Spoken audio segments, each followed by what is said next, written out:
Hello, everyone. Tony Luffman in Studio 21 with sad news to report.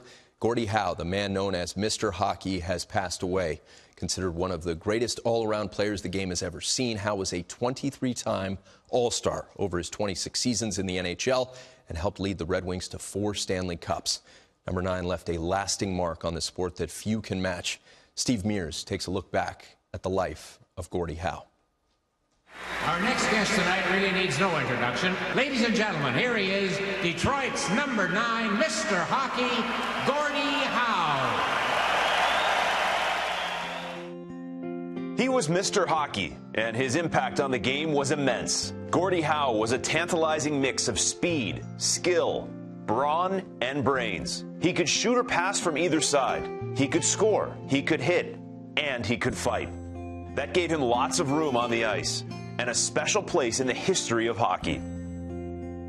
Gordie Howe was born on March 31st, 1928, to humble roots in Floral, Saskatchewan, 1 year before the Great Depression. In 1946, a shy 18-year-old Howe found himself on the Detroit Red Wings roster. His nickname became Power, and the Red Wings became a powerhouse. Howe played on the production line with Sid Abel and Ted Lindsay, one of the greatest lines in NHL history. Together, they produced 4 Stanley Cups. Howe missed the first championship in 1950 after sustaining the worst injury of his career. He was knocked out of the semifinals with a skull fracture that required surgery to relieve pressure on his brain. He recovered to win the Art Ross Trophy the following season, and shortly after married his eventual wife of 55 years, Colleen. They had 4 children, 3 sons and a daughter.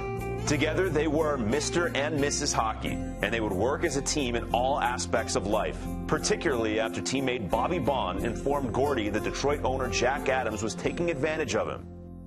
He said, "You're stupid." And I said, "Mm-hmm." I said, "That's fine, I agree with that, but what's your reasoning?" He said, "I'm making twice as much as you are." And I said, "Excuse me?" And he said, "Well, how much am I making?" He told me. It woke me up in a hurry. And he said, "There's other people making more than you are in the club."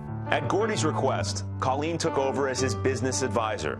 She became the first female agent in professional sports and turned number 9 into a national brand. Colleen was heavily criticized, but just as she looked after her husband, Gordie protected her. Anybody who said anything against Gordie Howe, any member of our family, they're in trouble, period. And I don't care who, it could be the President of the United States or the Prime Minister of Canada. If he said something bad, yeah, he'd have to contend with her. A pass for Howe. And Horton pops by. Here's Gordie Howe going in. He shoots. Gordie remained a force until the arthritis in his left wrist became so burdensome that he retired in 1971 after 25 seasons. He was enshrined in the Hockey Hall of Fame the very next year. But staying retired was one of the only things Gordie couldn't do well.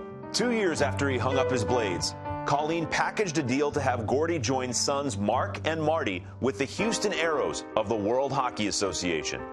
They became the first father-son teammates in professional sports. After 2 Avco Cups and an MVP award, Gordie and his sons became Hartford Whalers in 1977.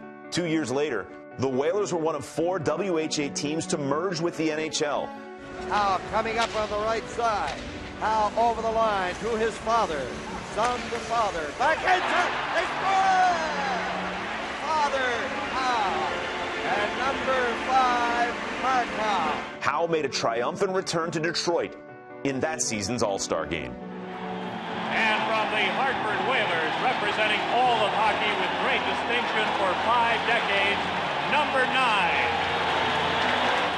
Gordie Howe attempted to retire once more in 1980 at the age of 52.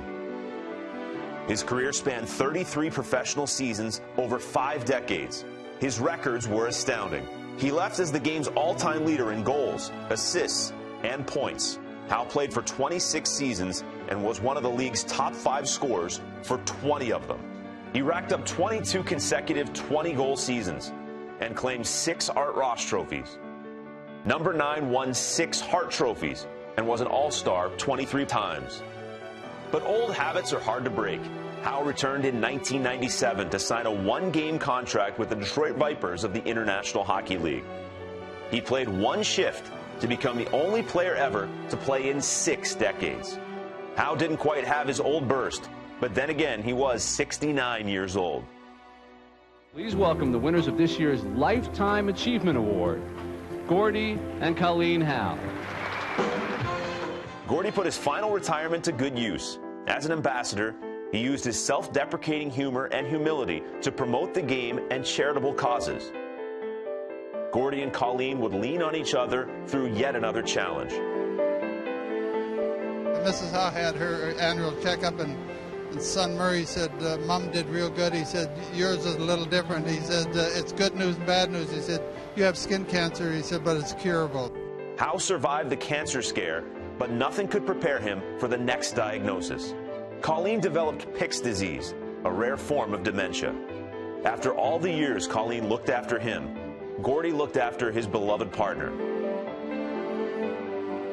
Colleen lived long enough to see Gordie named as the winner of the NHL's inaugural Lifetime Achievement Award in 2008, but she passed away the next year. After I retired 16 years ago, you mentioned that you wished I would have worn your number 9 Red Wing jersey for just one game. As Gordie's mental health began to decline, he watched with immense pride as his son Mark was inducted into the Hockey Hall of Fame in 2011. To many, he was the greatest all-around player the game had ever seen. And there couldn't be a name more fitting than Mr. Hockey.